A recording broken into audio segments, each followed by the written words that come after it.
Gaza युद्ध की आग से नए साल का पहला दिन भी गोलियों की तड़तड़ाहट से गूंज उठा। हमास लड़ाकों ने इजरायली सेना और इजरायली शहरों पर जमकर हमला बोला। हमास की मिलिट्री विंग अल कस्साम ब्रिगेड ने दक्षिणी इजरायल के छोटे से शहर नेटिवोट पर हमला किया। लड़ाकों ने एडवांस मिसाइल से इजरायली शहर पर जबरदस्त हमला किया। हमास के इस हमले से एक बार फिर इजरायल एयर डिफेंस सिस्टम की पोल खुल गई। लड़ाकों की ओर से दागी गई मिसाइल आयरन डोम के रडार को चकमा देने में कामयाब रही। इसके बाद इजरायली एयर स्पेस में घुसकर हमास की मिसाइल ने नेटिवोट पर जमकर तबाही मचाई।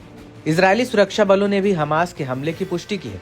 आईडीएफ ने बताया कि सेंट्रल गाजा से दक्षिणी इजरायल के नेटिवोट शहर पर 2 रॉकेट दागे गए। हमास ने दावा किया कि लड़ाकों के हालिया हमले से इजरायल में दहशत का माहौल देखने को मिला। इजरायल के लोग अपनी जान बचाकर बॉम्ब शेल्टर्स में भागते नजर आए। हालांकि इजरायली बलों ने दोनों मिसाइलों में से एक को हवा में ही मार गिराने का दावा किया, जबकि दूसरी मिसाइल खुले इलाके में जाकर गिरी। इस हमले में किसी के घायल होने की सूचना नहीं है। इस हमले की जिम्मेदारी हमास ने ली है। हमास लड़ाकों की ओर से कई रॉकेट दागे जाने से इजरायल में सायरन बजने लगे। इससे साल 2025 की शुरुआत इजरायल के खिलाफ उनके चल रहे अभियान में एक और हमले के साथ हुई। वहीं शहीद उमर उल कस्साम बलों ने अल नाहर सलाह अल दीन ब्रिगेड के साथ मिलकर गाजा में इजरायली बलों पर कहर बरपाया। लड़ाकों ने भारी मोर्टार गोले से नजारी मैक्सिस में एक इजरायली सैन्य कमान और कंट्रोल साइट को निशाना बनाया। इस हमले में कई इजरायली जवानों को नुकसान पहुंचने का दावा किया गया है।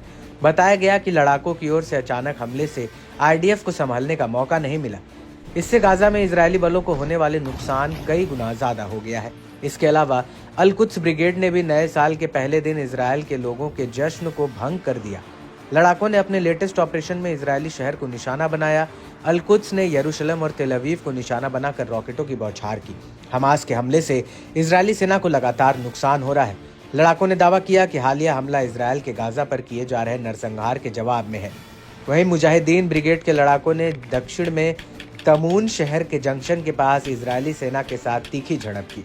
इस दौरान लड़ाकों ने विस्फोट उपकरण से इजरायली बलों पर जबरदस्त धमाका किया।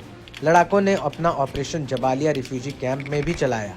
लड़ाकों ने इजरायली सैनिकों और सैन्य वाहनों पर मोर्टार से हमला किया। इसके अलावा यमन के हूती लड़ाकों ने भी जमीन से हवा में मार करने वाली मिसाइल से इजरायल पर हमला किया।